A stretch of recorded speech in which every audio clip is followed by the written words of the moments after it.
out there this morning. Hi, everybody. Hi, Dr. Nick. All right, so I'm putting up that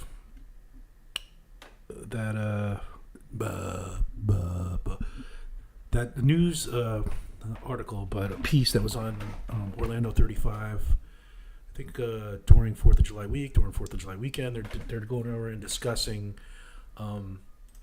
attendance at the park. Why there's a decline in attendance. So let's get right into it. And where is it? Here we go. Good out there this morning. As we know, Walt Disney World is one of the top destinations for families, especially on the 4th of July. But travel experts say crowds have been noticeably thinner. According to Touring Plans, a travel company that tracks wait times at theme parks, on the 4th of July, wait times for all rides were under 30 minutes, usually an indication of low attendance. They thought it was the third lowest attended day of the year at Disney. And joining us now is travel agent manager Jennifer McCormick. She's with Mickey Travels based in Windermere. Jennifer, good to see you this morning. Good morning.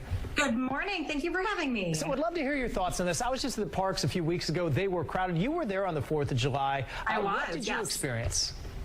Well, to be completely honest, it was hot. It was one of the hottest days, as far as I understand, globally. It was the hottest day. Well, or that's the day the before setup. was the hottest day, and then superseded by the 4th of It's July. way too And hot. That has been impacting crowds. It does impact crowds. I think that what we've been seeing for several years is that families used to always take their summer vacations during that break time in Families schools, used to and so always. summer was a packed time to be visiting Disney World. And these days that has really shifted. And so folks are definitely still visiting Disney World, but it's still a very common misconception. A lot of families don't want to plan their travel over the summer because they expect it's going to be hot, it's going to be wet, and it's going to be packed. And the last thing they want to do is be around a lot of people in those circumstances. But the truth is, October through April is just about the busiest time of year, almost throughout the entire time. There are some The pockets busiest time of the that year are is the a little bit holidays. slower in that time, but summer now has softened, and that started pre-pandemic. Your brain is soft.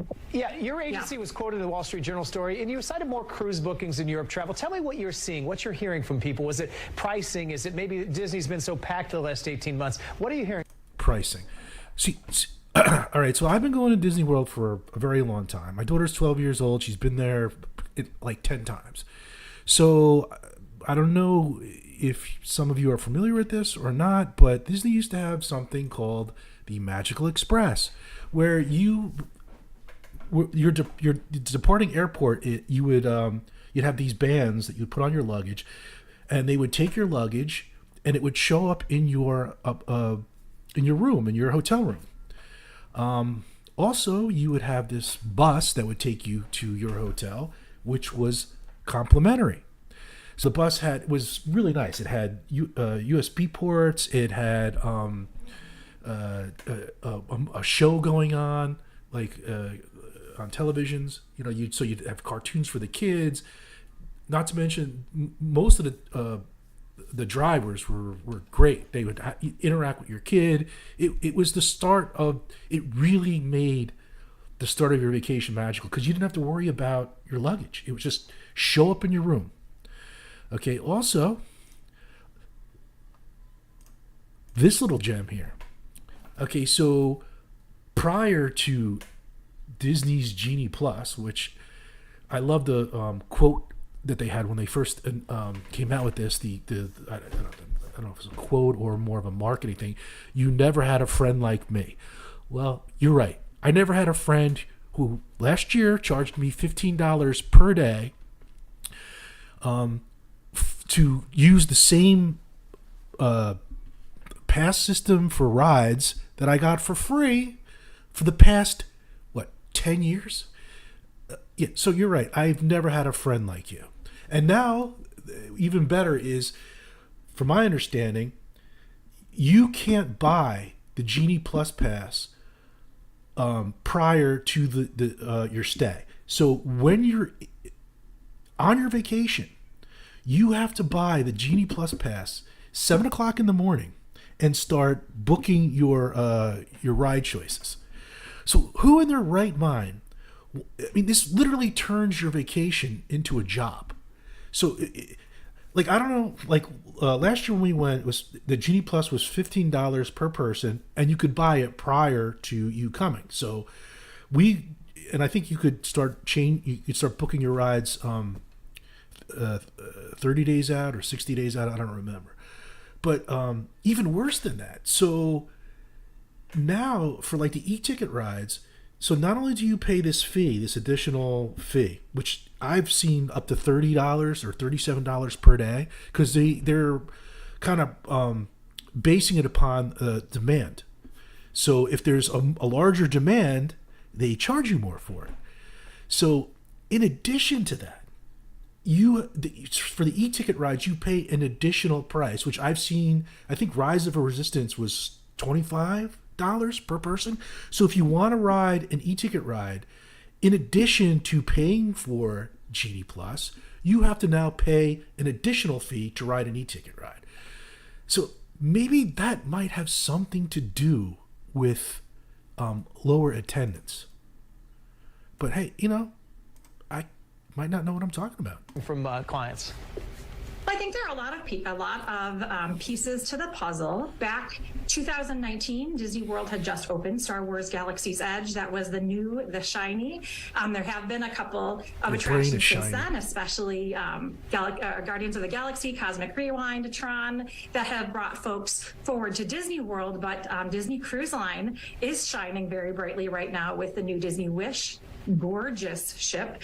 They've got a new private. She's not answering the question. So Disney Cruise Line has been around for 25 years. People have known about this. The reason why more people are going on the Disney Cruise Line is because, from my understanding, it still, has the quote unquote magic and like the. So last time we were in Disney World, we stayed at Pop Century, and there was no room service. From my understanding, like one of the things about Disney World when we would go, like the room service was impeccable. Like we would go out to the parks and come back, the rooms would be immaculate, and there would be like a towel sculpture on the bed, or they would take my daughter's stuffed animals, or her Disney stuffed animals that she would bring with her. They would arrange them as though they were having a party or something. It means like we would come back from a day at the parks exhausted to another excellent experience, which they do not give you anymore. Island coming on board next summer. We expect the new Disney Treasure ship to start sailing at some point in time, late 2024. And so Disney Cruise Line is doing a great job to entice families as well.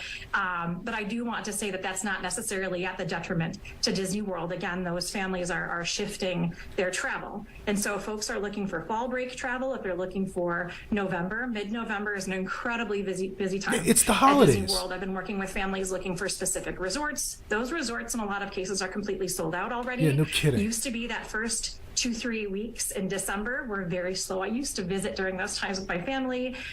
That's not the case anymore. Those are very busy times too. So I think that people are becoming more aware of the other Disney destinations. You can't get a last minute reservation at Aulani, a Disney Resort and Spa in Ko'olina, Hawaii. That resort fills up very, very quickly, as does Disney Cruise Line. So I think folks are becoming more aware of all of the Disney destinations. Yeah, let me ask you this.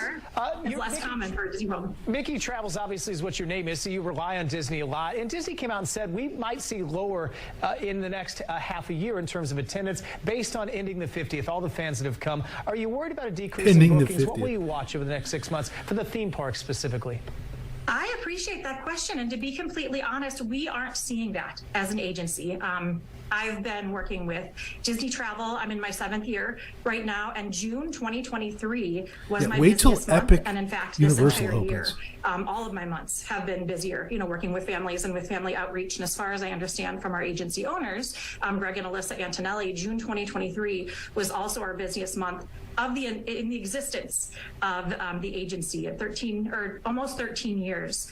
June was their busiest month for booking Disney World travel. And so I'm not personally seeing that. I'm seeing a lot more international travelers looking at Disney World again. I think that there was a little bit of a softening there because of COVID, because of increased passport processing time. But there are some times in February where bookings are incredibly full already. and into spring break. And so I think that remains to be seen for 2024. I do think summer will continue to be a slow time. Yeah, I'm not even sure you can book for 2024 right now.